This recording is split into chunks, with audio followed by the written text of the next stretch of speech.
Welcome in, everyone. Welcome back to your favorite fantasy football show. Isaac Durham here alongside Tarian Rogers, and we are your fantasy GMs. Today we will go over studs and duds, waiver wires, start and sit-ems, streaming options for week 2. But first, let's start out with a game that had all of our jaws dropping last night. The thriller in Las Vegas's new stadium between the Ravens and the Raiders. I got a Raiders fan here, right, wearing the hat. Tarian, take me through last night. How was it? It's pretty rare, like week one, you potentially have the game of the year, Yeah. and it was kind of built to be that, like Raiders got Bruce Buffer and they pulled out all the stops, to make it the most entertaining game possible. And I think it lived up to the billing, being a Raider fan, there was three things that I was looking for. The first thing was, how was the offensive line going to play? And I still have some questions, with the offensive line. Denzel Good is now out for the year, so we have to replace him. And since this is a fantasy show, if we're going to talk about streaming defenses, the Steelers might not be a bad idea, as a defense to play based off the fact that, you're going to have some rookies out there and guarding TJ Watt. Secondly, the wide receivers, we talked about Bryan Edwards earlier.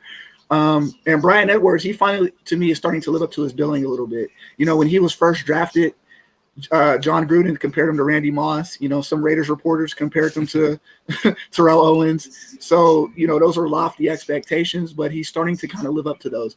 He has the ability. It's just the injuries. Henry Ruggs is another guy, that they picked high in the draft. He was the number one receiver picked in the draft last year in a star-studded draft, with Justin Jefferson and, CeeDee Lamb and Jerry Jeudy, guys like that. And being the number one receiver, you expect a lot from him. He didn't do too much his rookie year. So that was something that I was looking forward to. And the Raiders pass rush, they lived up to the billing. They were able to force some turnovers, get after Lamar Jackson. Max Crosby played like a man on fire. Oh, man. Yeah.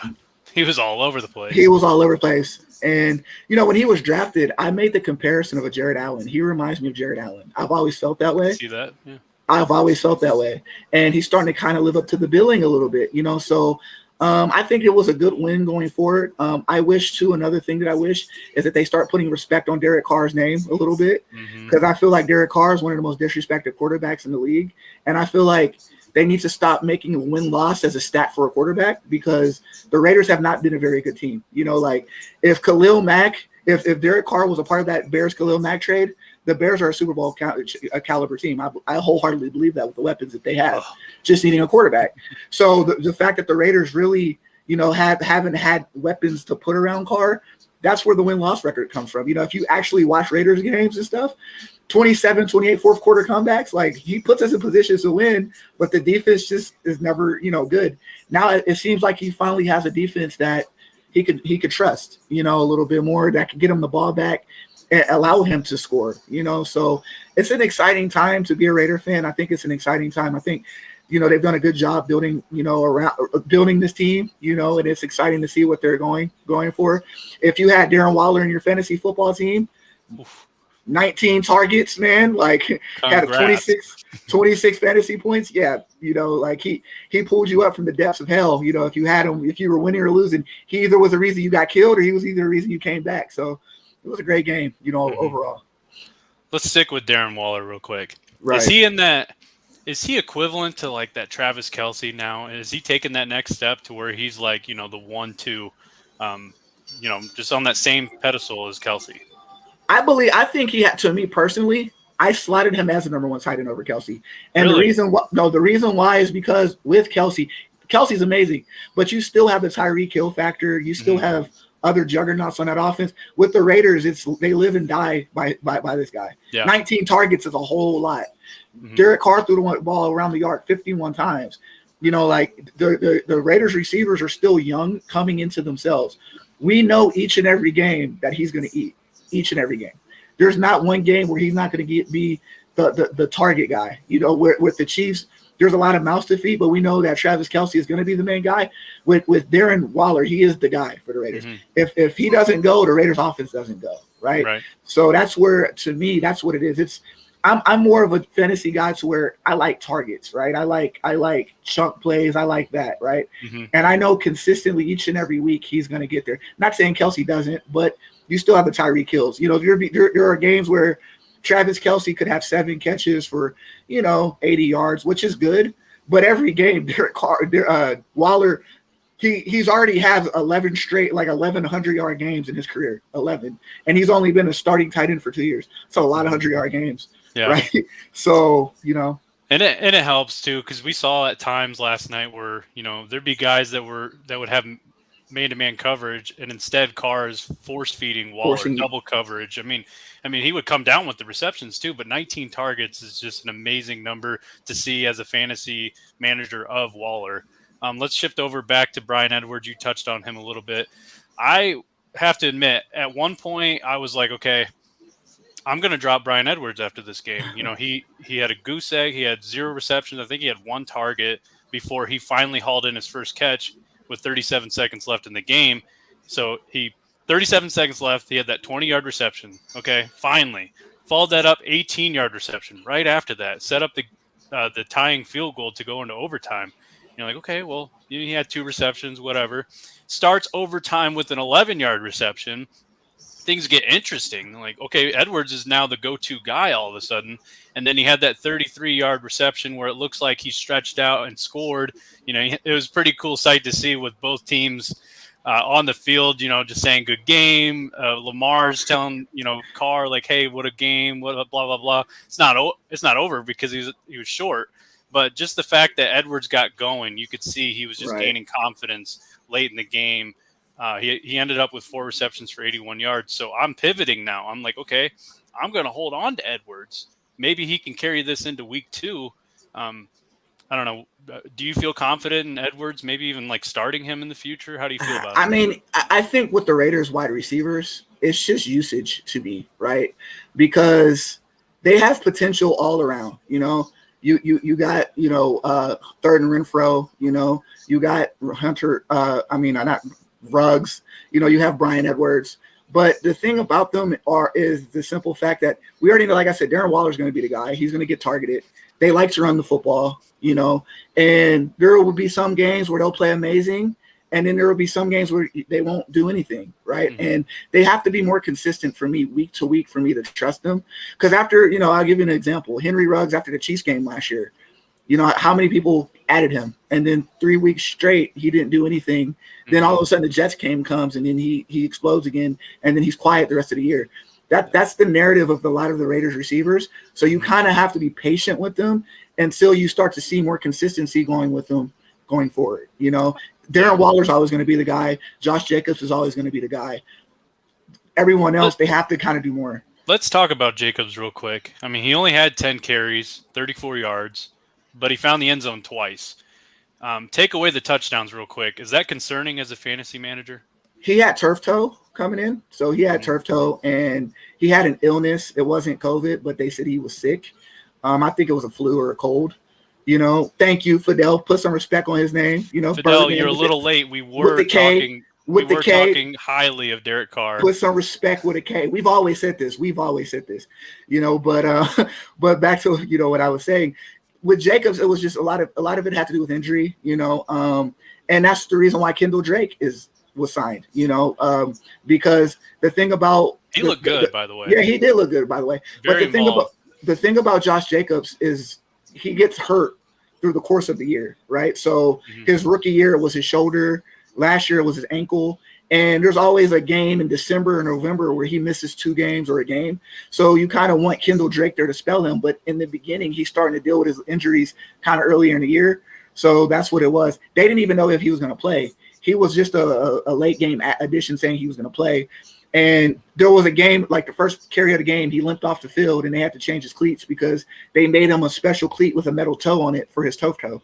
So that was the issue, right? Turf toe and sickness, so that was his issue. But you're still confident in him going forward. Oh, absolutely. No, I'm definitely confident because that's what the Raiders want to do. The Raiders want to run the football. They're going to run the football.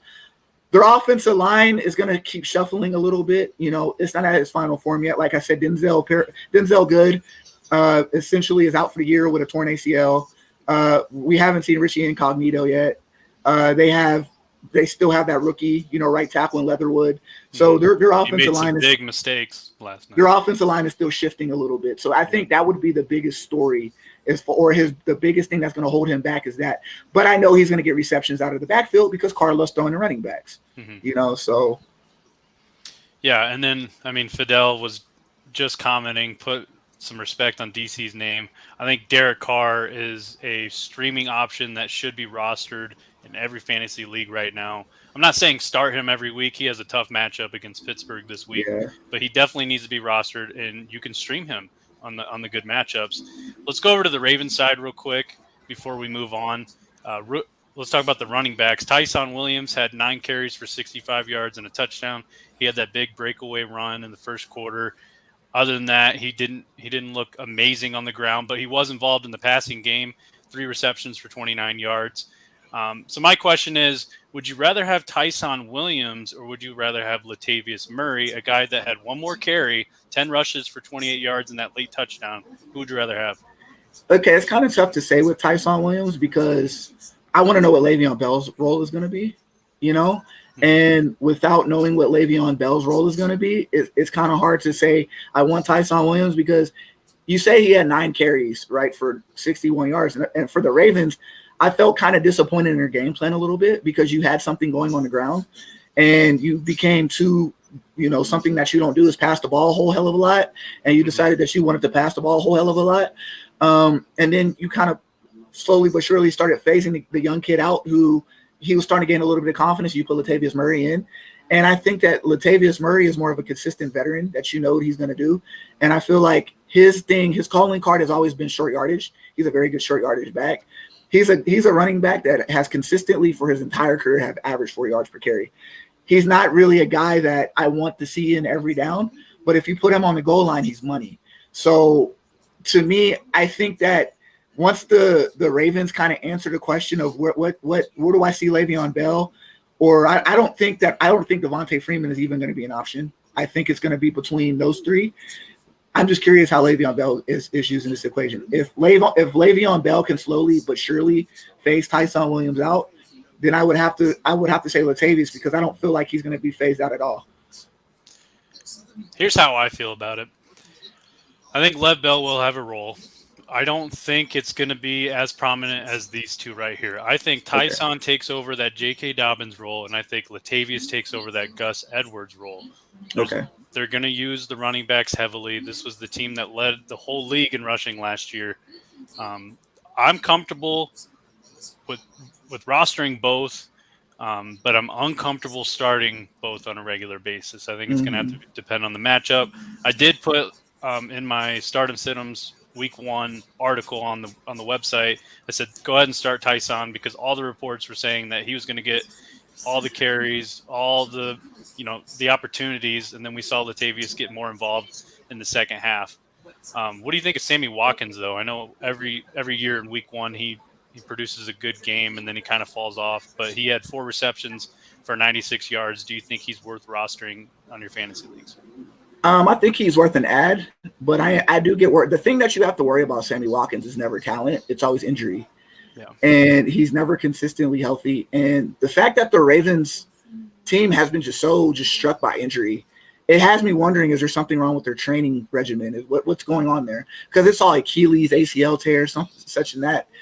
And that's just worrisome. That's just worrisome for me. And it's just like, I don't know if I would trust. I don't know what's going on. I don't know if I really trust their wide receivers going forward. And like I said, it led to a confusion for me yesterday too, where a team that is just so dependent on the run just wasn't really trying to run all that much. So I think it was like game script just told them to throw the ball a little bit more. But I think, like I said, Sammy Watkins is worth an ad just in case if you had a Jerry Jeudy who's out, and you need a quick replacement for him, something like that. But am I confident in him for the entire year? No, because of injuries. Rashard Bateman may come back week 4, and will they face him out a little bit once Bateman returns? We see Marquise Hollywood Brown in the slot yesterday, where he is, and he's a guy that is a mismatch on linebackers. So I don't know. I don't know how I feel about Sammy Watkins. How do you feel? I might add him. I'm not using a waiver claim on him though. Right. I think that's a waste of a waiver. He's worth picking up, seeing how he does. If he's consistent for a couple weeks, sure, maybe I'll think about adding him at a flex position or something. But But like I said earlier, we see this every year. I mean, he had that big week 1 last year with the Chiefs. He did pretty much nothing the rest of the year. 2 years ago, he did the same thing. He had a big week. Everyone rushed to use their waiver claim on him, and then he fell off. So I don't want to fall for the same song and dance. I'm going to wait until he clears waivers, and then I'll add him if I have, room for him. Good advice. So before we get into the studs and duds, let's talk about how we did against each other. We faced each other in our sleeper league, Tarian. You kicked my butt. The final score was 186 to 164. So who were some guys that, were your studs and duds, maybe from this team or any other team that you had? Well, my biggest dud is Aaron Rodgers. I had him in a lot of different leagues. And surprisingly, I started him against you, and I was able to withstand that. But in my other leagues, I wasn't. I lost by 4. If it wasn't for Darren Waller, 26 points, I would have completely got murdered. But I'm not going to sit up here and say that, like, Aaron Rodgers' favorite word is relax. I'm not going to sit up here and, like, cut him off of my team because, he's Aaron Rodgers. I trust him, but the only thing I don't trust is his ponytail. I don't like that at all. I think that's horrible. He looks like he sells illegal firecrackers at raves. I don't like that. I don't trust Especially with those bug eyes, too. It just doesn't work. Hair. That's just he's a narco. He looks like a Narcos guy, bro. Like, I don't like that. But that's the only thing I won't trust on Aaron Rodgers is the ponytail. But outside of that, like, you have to keep Aaron Rodgers because it's Aaron Rodgers. But he was my biggest dud of the week. If you had any Packer, Aaron Jones, like Devontae Adams, Tanyan, you didn't do anything, So that was the entire Packers roster was a dud. You would have to throw them in that situation. But I had Antonio Brown against you. I didn't really play Antonio Brown that much. But he was a guy that I know a lot of people bench because you don't know. With the Bucs wide receivers, you just never know what to expect. Who's going to be on and off?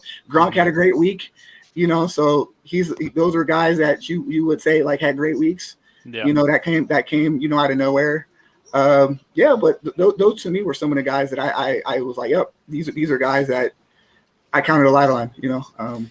Yeah, I'm looking at our matchup from this past week. Aaron Rodgers scored 1.32 fantasy points. Both Justin Fields and Trey Lance outscored him in week 1. He finishes the quarterback 34. There's only 32 starting quarterbacks in the league, so that's pretty bad. But we were talking about the Packers. I had Adams against you. Talk about a dud. I had Zeke against you, 5.9 fantasy points. Wasn't really involved in the Thursday night matchup.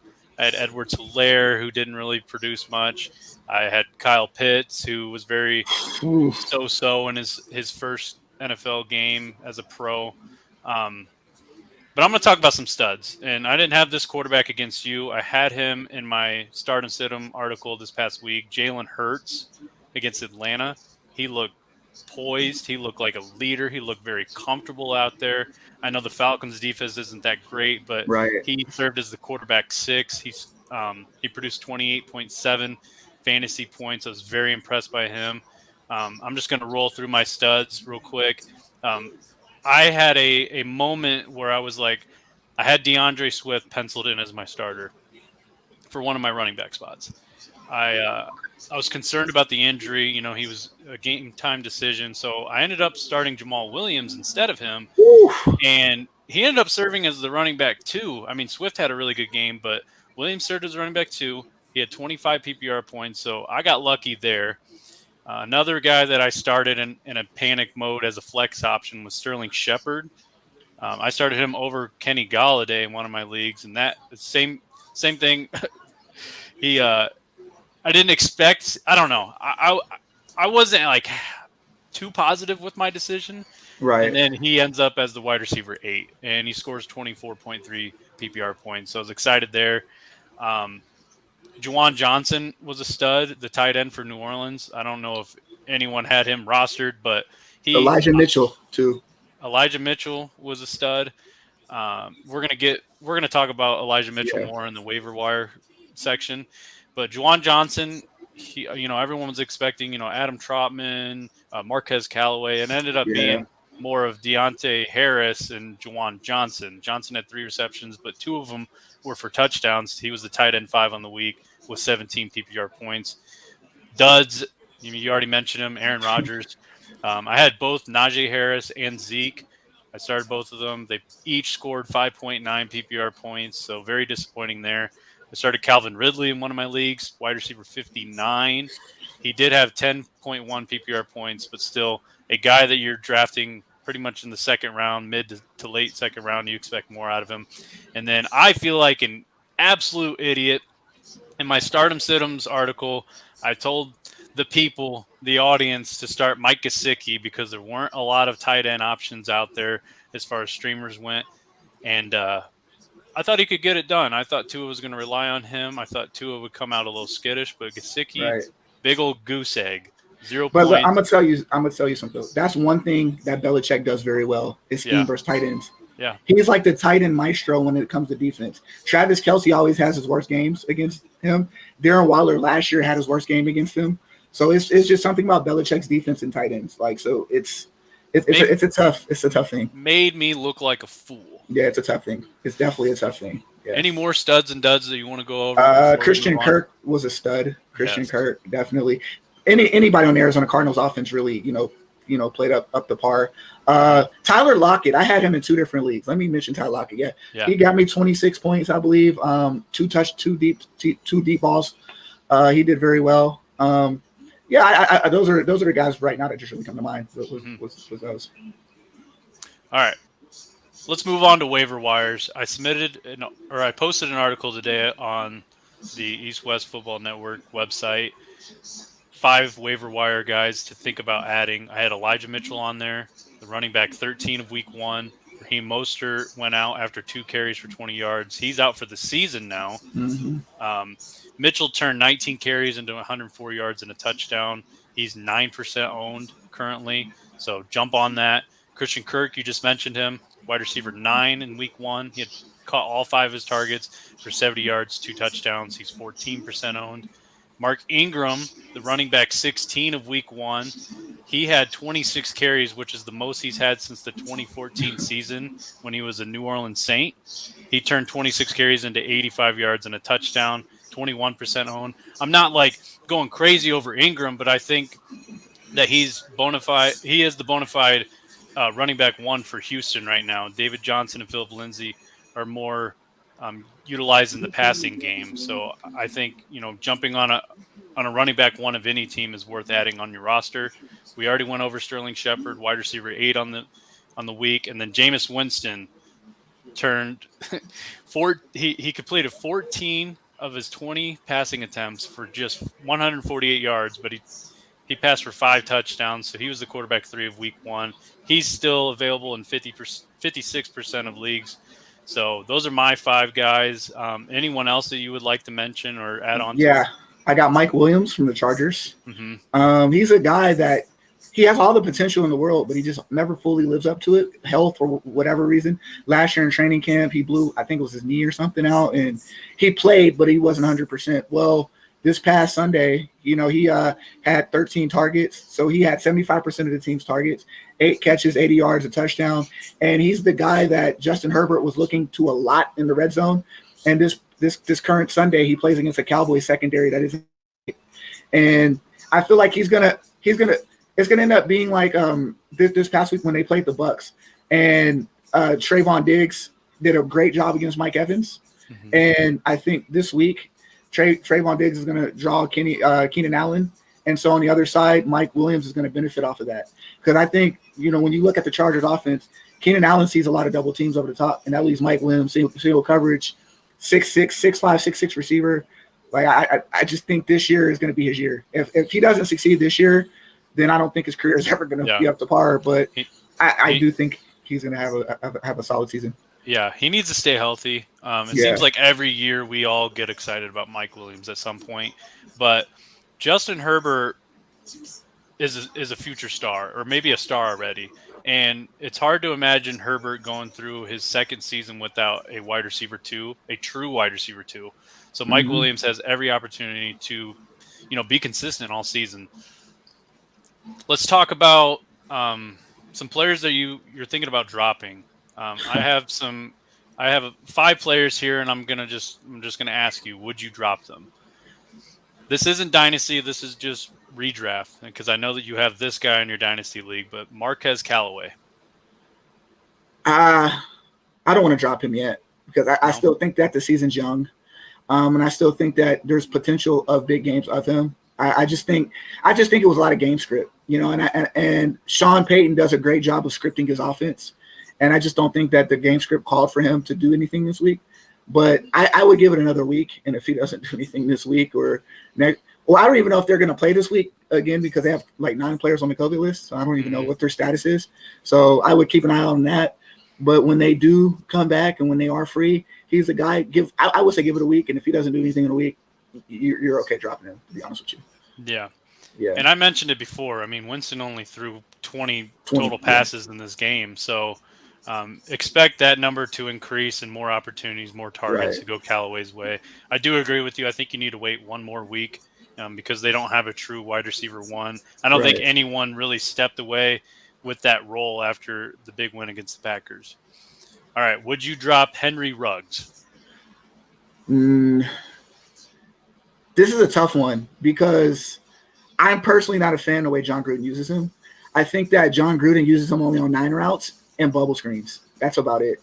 And he's more of a gadget player than he is a weapon as a regular every down receiver. So personally, I have him in the league and I did drop him for Mike Williams because I think Mike Williams, there's a defined role, and I don't think Henry Ruggs has a role as of yet. And, and I look at other receivers that to me are going to play more significant roles on their team, like a Zach Pascal, for example. I think right now Zach Pascal is more valuable than Henry Ruggs is just because of, the game, just because I know that his team is going to use him, where the Raiders are going to feature Darren Waller more than him. So, okay. Yeah. You brought up Zach Pascal, and that reminded me of he's kind of like that guy that you don't ever think about, but he consistently just proves to be, a decent wide receiver in this league. And a guy that compares to him very well, another guy that's just overthought all the time. And then when someone goes down, he produces. Tim Patrick. Would you add him to your roster? So now that Jerry Jeudy is out with that high ankle sprain. Now that we're kind of on the subject of who we dropped, I actually traded someone today, a big name. I traded Saquon Barkley. Really? I personally do not trust Saquon Barkley. And it's not Saquon Barkley I don't trust. It's the things around Saquon Barkley I don't trust. I don't trust Daniel Jones, and I don't trust that offensive line. And his scheduling is pretty hard. Like Washington football team on Thursday is not a very good matchup for him. And there's just a lot of bad matchups that the Giants have along the way to where the defense isn't going to be effective. So the trade that I made today was I traded Saquon Barkley, and I got Swift, and I got Courtland Sutton of the Broncos. Nice. And what made me get Courtland Sutton was the fact that Jerry Jeudy's out for the year. Or not out for the year, but he's out for 4 to 6 weeks, which may be half the year. So he's on the IR. And so I think Courtland Sutton, he's another guy that the Broncos have been kind of weaning in their offense to kind of, because he's coming off an ACL injury. So they're kind of taking their time with him. But now I think he's going to get an increased role now that, he has to with Jeudy being out.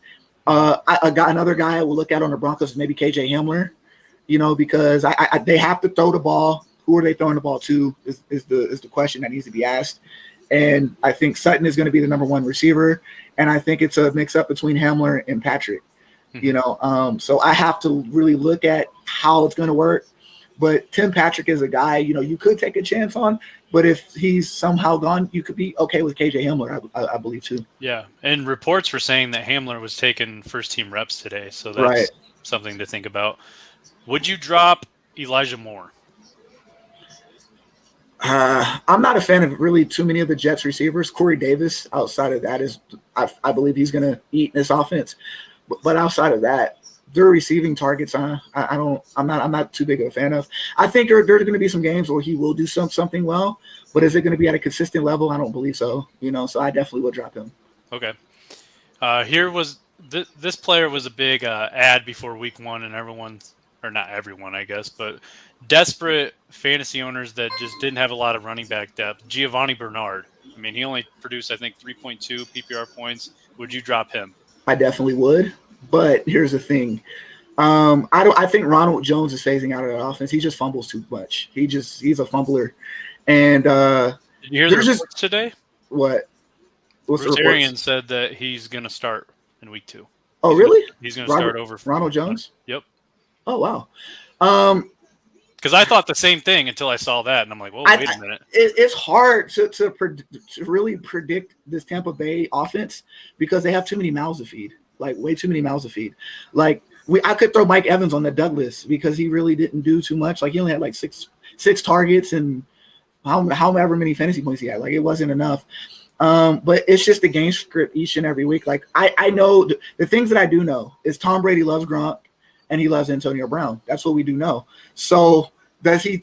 And they love bubble screens. So that's their equivalent of running the ball is bubble screens to Chris Godwin, bubble screens to Antonio Brown, quick, passes to Rob Gronkowski. And that's kind of what you brought Gio Bernard in to do or Ronald Jones in to do. And it's like their roles are being kind of taken by, these guys that Tom Brady loves.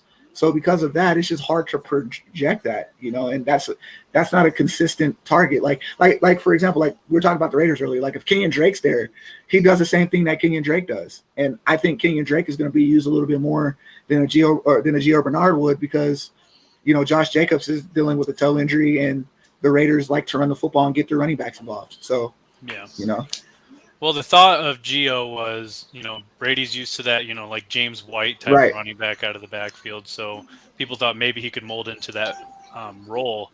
Here's another one for you, Devin Singletary.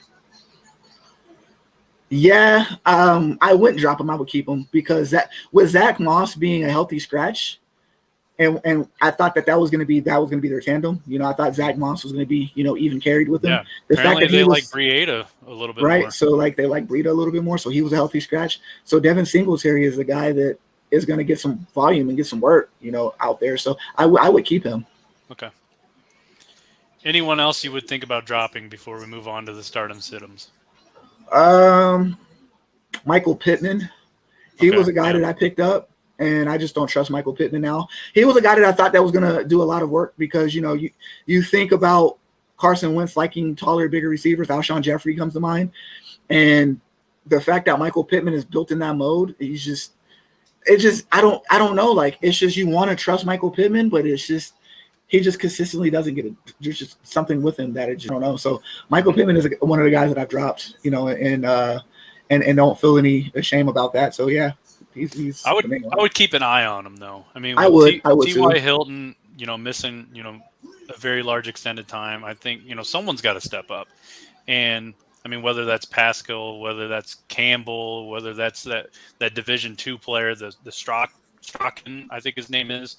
I mean, someone has to step up, and why not Michael Pittman? So I think you should keep an eye on him for sure. Right. All right, let's get into the start and sit-ems for the week. Let's first start off with the Thursday night matchup between the Giants and the Washington football team. Ryan Fitzpatrick is out on the IR right now. Taylor Heineke is now the starter. Who is affected the most on that Washington offense by, the replacement of Heineke over Fitzpatrick due to injury? I believe it's Terry McLaurin a little bit because when Heineke does play, his favorite receiver is Logan Thomas. He likes the Logan Thomas factor, and he likes J.D. McKissick. He likes the backfield. He doesn't really take too many shots down the field. He did throw that one ball where Terry McLaurin made that amazing catch. Mm-hmm. But outside of that, it's just he's not as targeted as much, Terry McLaurin. It's usually the guys, the safety valves out of the backfield and the tight end. So I do believe it's McLaurin. Okay. Who would you rather start here in Thursday night's matchup? Sterling Shepard or Kenny Golladay? I think Sterling Shepard. Okay. Because and I'll give a reason why. Because the Washington football defense is I had Justin Herbert in one of my leagues, and I actually benched him this week for Sam Darnold off the respect alone that I have for the Washington football team's defense. And the reason why I said I dropped Saquon Barkley is because I don't trust the Giants' offensive line, and I don't trust Daniel Jones. He's prone to some turnovers. And the thing about Sterling Shepard is he gets open really quick. He's in the slot. So he's a safety valve. You can get it, you can dump it off to him quick, and he's out of the backfield. And I think that's why he looks at him so much, because I think Daniel Jones has happy feet in the pocket, and you have to wait so long for the pass plays to develop to hit Golladay, to where out of the backfield, Sterling Shepard is just there immediately, So I just see him getting targeted a lot. So Sterling Shepard. Okay. All right, I'm going to hit you with just a bunch of different scenarios now. Okay. So pick one: Tom Brady against the Falcons or Justin Herbert against the Cowboys. Tom Brady versus Falcons. Okay. Yeah. DeAndre Swift against the Packers on Monday Night Football or David Montgomery against the Bengals. David Montgomery is my top running back this week. Okay. You think he's going to go off against Cincy? I think he's going to go off against Cincinnati. Cincinnati's run defense is horrible. Yeah. Well, I mean, Montgomery was easily our best offensive player against the Rams on Sunday night, and it hurts because if the game stayed close, I mean, Montgomery was cooking. You know, I think he turned 108 yards rushing on 19 attempts. He scored as well. Something that you don't see a lot from the LA Rams to allow someone to run like that. So right. Very promising. Not just saying it as a Bears fan, Montgomery's going to be a fantasy stud this season. And he did it behind that offensive line. Like, yeah, I know Jesus turned water into wine, but that's the other miracle is the fact that he had 104 yards on that offensive line. That offensive line was horrible. Yeah. So it's just, like, yeah. Mm-hmm. All right. We talked about Elijah Mitchell earlier. Would you start him this week against the Eagles? I would because the 49ers are a team that love to run the football, and the fact that Trey Sermon was a healthy scratch kind of tells me who's picked, higher than Mitchell. It kind of tells me Kyle Shanahan's trust with Mitchell, and he likes Mitchell. Mm-hmm. And being a team that likes to run the football, I mean, why not? I think that he can benefit. Even though the Eagles did win, Mike Davis still had, a good 50-yard game. Cordero Patterson, was effective on the ground, shockingly enough. Yeah. So if it's just they were blown out, so you have to change the script a little bit. But, I think that 49ers are a team that likes to control the line of scrimmage. They like to run the ball, so why not? Okay. Here's a hard one for you. Are you starting Tyson Williams against the Chiefs? Probably not. I mean, I feel like he's going to be your flex option, and if you have other stronger flex options, I would go with my stronger flex options, so probably not. Okay. Your boy Antonio Brown against the Falcons or Deontay Johnson against the Raiders? I think AB. Because I think that the Raiders secondary is a lot better than it was. And I feel like he'll draw. It depends on what matchup he draws. If he draws Casey Hayward has been one of the most underrated cornerbacks, the last, 3 or 4 years, 5 years or so, so that's a tough matchup for any wide receiver. If he's on Trayvon Mullen, then it's an effective matchup. But then like I said, the Steelers have a bunch of other, wide receivers that you do have to, worry about. Juju Smith-Schuster, Chase Claypool, and with AB, I know there's a lot of mouths to feed, but we know Tom Brady loves AB. Mm-hmm. And the Falcons secondary is not good. Their defense is not good. They allowed the most passing yards in the league last season. Yeah, they're not good. They haven't been good. I don't see them being good anytime soon. So, I mean, Jalen Hurts just cooked them up this past week. Absolutely. Nothing against Hurts, but, I mean, that Falcons defense is just atrocious. Let's stick with the Falcons real quick. Their rookie tight end, Kyle Pitts, would you start him against the Buccaneers over Noah Fant against the Jaguars? I'm going to go Noah Fant for the reasons that I mentioned before with Jerry Jeudy being out, and I think that someone has to step up and receive those targets. And I think Noah Fant is going to be one of those guys that's going to do it. Kyle Pitts, I was actually at a football party yesterday watching the Raider game, and my friend has Kyle Pitts, and he's thinking about trading him. How do you feel about that? Yeah, I guess it would just depend on the trade. I'm not ready to give up on him. If anything, if I lack tight end depth, I would trade for him because whoever has him is going to sell him lower than what I think he is going to be valuable in like week 4, week 5 when he starts to really, turn it around. Because I was not impressed by Russell Gage. Talk about a disappointment. He was a non-factor in that game. I mean, we already talked about it. Ridley was a non-factor somewhat. I mean, he was the guy. That Falcons offense, they're going to pass a lot. I know that they got that Titans offensive coordinator as their coach now, and he loves to run the ball. But I think, with Matt Ryan, they're still going to stick to their game plan they've had in the past few years, something that they're actually good at is passing the ball. So I think Pitts has got to be that guy, one of the guys that steps up. So if you're trading for a tight end, I think you can get him at pretty good value right now because people are just disappointed by that week 1 performance. Right. But I wouldn't necessarily trade him unless, the trade offer is just too good to pass up. We have not mentioned this wide receiver yet, Brandon Ayuk. He had 0 receptions, 0 yards, 0 fantasy points. I mean, I understand that he's battling an injury, but I don't know. I started him in one of my leagues. I don't have trust in him right now. I think he will eventually get going, but he's my sit of the week right now. It doesn't even matter if he tops 100 yards in week 2. I'm still confident in sitting him because I can't just start a guy that just put up a goose egg in week 1. And Deebo Samuel, oh my goodness, he was just tearing it up against that Detroit defense. So my advice is, as much as you want to start Ayuk, even if you hear great reports about him all week, sit him and just watch and see. If he produces well, start him in week 3. Well, I haven't heard very many good reports out of him. Kyle Shanahan said that he needs to mature a little bit more within that offense. So it's not even not just injuries. They said he has maturity issues in that offense. Like he has a hard time learning the playbook and the route tree and stuff like that. So that's another thing. Like if the coach isn't behind you, then why would anybody else be behind you? So. Mm-hmm. It's just crazy because he had that really good second half of last year. I know Kittle was battling injuries. Deebo was out for a while, but just the amount of targets and opportunities that he had in the second half of the season, you thought that would carry into this season. And to see a guy like, what's his name, Trent Sherfield, whatever his name is. Sherfield, yeah. Just, I mean, he was out on the field way more than Ayuk was. So it was just very surprising. But I guess I didn't really know about the maturity issues that were going on. Let's get into some streamers. Who are some quarterbacks that you will look to stream this week? Baker Mayfield.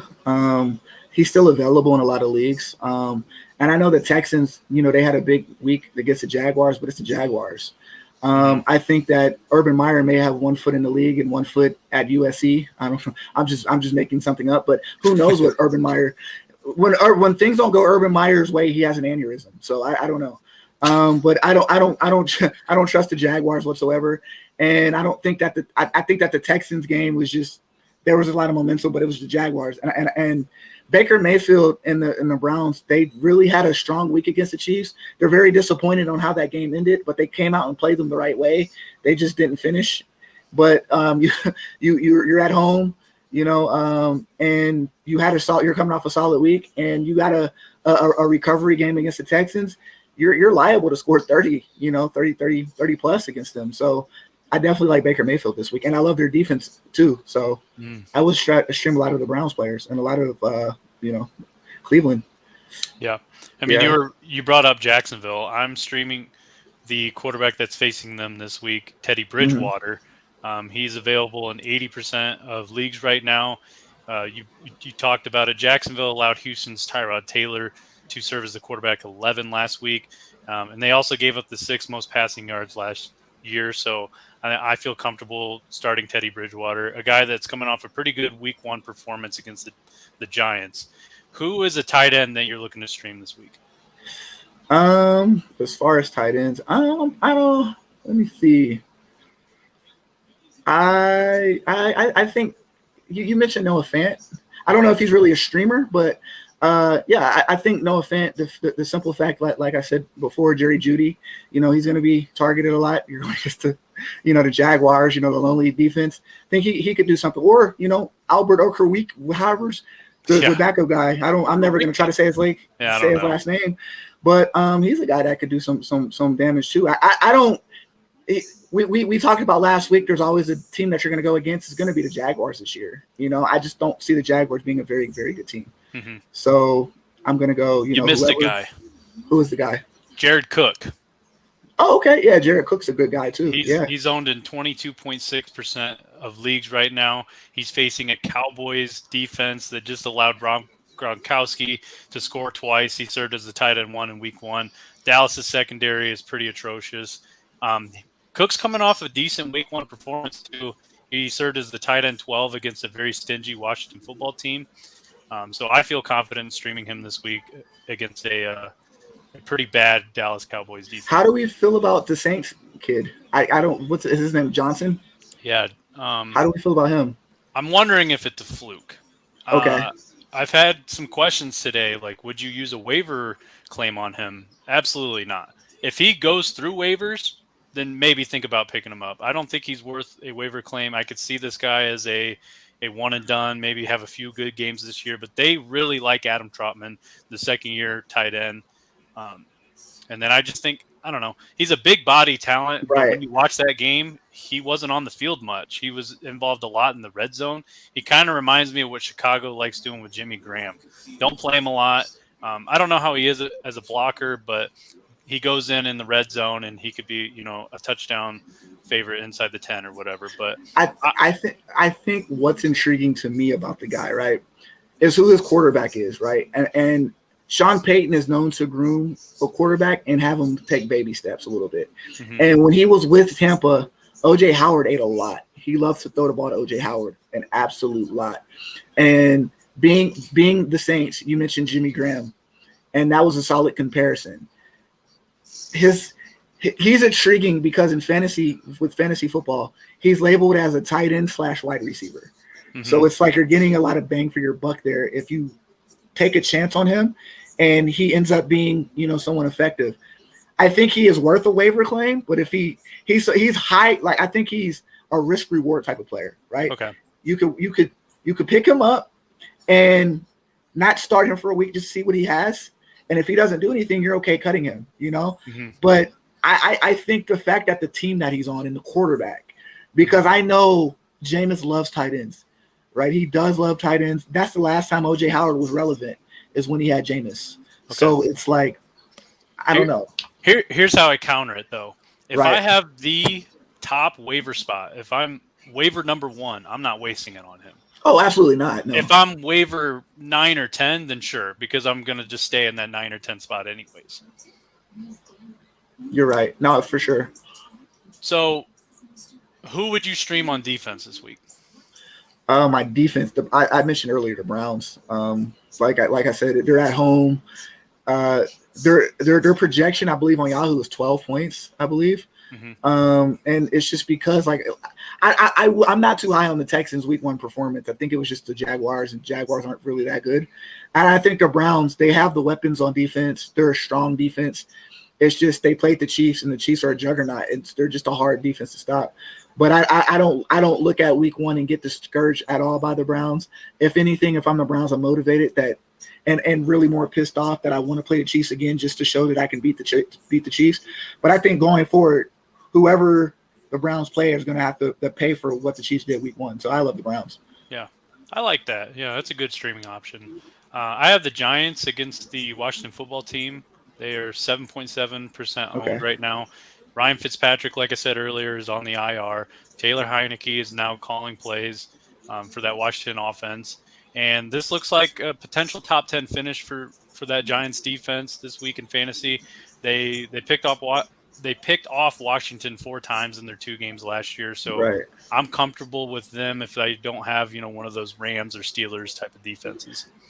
Daniel Jones terrifies me, though, because I feel like there's going to be a stretch in the game where he'll turn the ball over. And he may give Washington the ball in very good field position, mm-hmm. which can turn into some touchdowns. That's the only and I love the Giants stream, but that's solid. That's one of the sole reasons why I wouldn't pick them up because Daniel Jones just terrifies me. And I felt personally that outside of that big run that Melvin Gordon, ran back, I mm-hmm. felt like the Giants defense played pretty okay. Yeah. It's just he had no help from the offense. And then Daniel Jones puts you in position to score, and then you fumble, and then you give them solid field position, and they score. Mm-hmm. So that's my only worry with ever touching the Giants defense. Yeah. What the hell Daniel Jones is going to do week in and week out? That makes a ton of sense. I could just see this game on paper being a very low scoring game. Yeah, I agree. I agree. Anyone else that you would stream this week as far as defenses, tight ends, quarterbacks go? like I said, for me, it's the Patriots defense. I like the Patriots defense. If Patriots defenses are available, I know they're available in a lot of my leagues. I don't know, in total, but Bill versus rookie quarterbacks. Yeah. He's the maestro against rookie quarterbacks. And again, they're coming off a loss. He's upset about the loss, and he might make that rookie quarterback pay. So I definitely like the Patriots defense against the Jets. Okay. Here's a deep stream option. Okay. David Njoku. Oh yeah, he played well last week. Would you stream him? I would look at him, or I think either him or Austin Hooper, because I think that to me it's really dependent on OBJ's health, but depending on OBJ not even coming back he didn't play last week, but is he going to be on a snap count? Because Saquon was on a snap count. I mentioned Cortland Sutton earlier; they were both on snap counts. Is OBJ going to be on a snap count? Because Jarvis Landry had a really good game going last week, and David Njoku had a very strong game last week, and Baker was targeting his tight ends an awful lot. So, I like that. And again, Texans, I don't like the Texans defense. I just not sold on the Texans defense. So, yeah, I do like that. So we went through everything that was on our little script for this show. Is there anything else you would like to cover? Any subject at all as far as fantasy or even non-fantasy real quick? No, not in particular, no. You believe in the Raiders this week? I think this is going to be a tougher challenge than last week was, because like I said, it's going to be Alex Leatherwood at right tackle versus TJ Watt, and TJ Watt was probably a defensive player of the week in the AFC. Chandler Jones definitely going to win in the NFC, but in the AFC it has to be Watt. Max Crosby is a front runner for that as well. But man, the way that TJ Watt played and that Steelers defense played against a top-notch Bills offense, that's worrisome to me. Which with your shifting offensive line, you're going to be playing rookies. You're going to be mixing and matching on a short week. I think that's a worrisome matchup for me. It really is. If you guys come out with a victory, though, starting out 2-0 with wins over the Steelers and the Ravens, you have to just you got to be living high. Big confidence boost right there. Are you going to play the rest of the AFC North right after that, or what? No, I think week 3 is the Dolphins, and then I want to say week 4 is the Chargers. So it doesn't get any easier, man. Oh no, it's. I thought yesterday. So to me, I felt like yesterday, and you hate to say this about a make it or break game in week 1, but I thought yesterday for both teams, Ravens and Raiders, was a make or break type of game, because with the Raiders you go to the Steelers next week. With the Ravens, you go to the Chiefs next week. It's either go 1-1 or 0-2. You don't want to go 0-2, especially in that division, or especially in the AFC West where everybody started off 1-0. So you don't want to start off at the bottom of the barrel. So you kind of had to win that game, based off of how the NFL schedule makers kind of played both the Raiders and the Ravens, because and the Ravens they're at another primetime game, So it's kind of difficult. Besides the Raiders, who were you most impressed by in week 1? The Arizona Cardinals. Yeah. I kind of mentioned it last week. They're my favorites to compete in the Super Bowl, and they just lived up to their billing. They just completely just bulldozed the Titans. Their defense was amazing. Their offense was explosive. Man, the NFC, I think that's going to be the best division in football. Oh, yeah. Whoever comes out of that division, in my opinion, will win the Super Bowl, because it's just you're going to be playing. Yeah, I like the Bucs, right? I really do like the Bucs, but the Bucs aren't going to be that battle tested this year. They're not. You look at their division; it's just they're better than every team in their division, and I think they're better than most of the teams that they play. Like when you look at the North, every game damn near is going to be a playoff game, because they're playing against each other. They have tough schedules. They play. I believe they play the Packers division, So it's like, so they do play, some tough teams, some strong will teams. And it's just they have the talent to match the offense and defense. I just believe that whoever comes out of that division, they're going to be the most battle tested and most playoff ready. Okay. We have a little bit of time still. Okay. Let's do something a little different here. Okay. Let's pick some playoff teams. Let's pick 7 from the AFC, 7 from the NFC. You started off with the AFC. So the obvious ones are the Chiefs, Steelers, I think Bills. Ravens are up there, but injuries. You think the Steelers are obvious? I don't think the Steelers are obvious, but I think what makes them a strong team is their defense. That defense is going to be nice. Like they're stacked all around. They got pass rushers for days. And that's really been the calling card of the Steelers. And I think that was been the reason why the Steelers have struggled.